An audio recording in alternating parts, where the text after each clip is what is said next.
Hi, this is Jonathan with Stay Off the Roof, your #1 choice in holiday decorating. In the desert here, we don't get much rain, but when we do, electricity and water does not mix.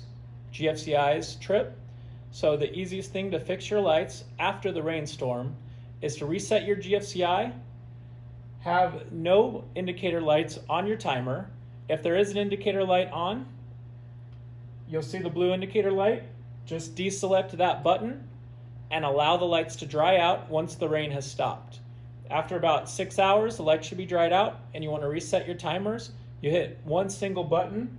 If you want your lights on at 5 p.m. till midnight, select this one button. It says evening, 5 p.m. till midnight. Blue indicator light comes on.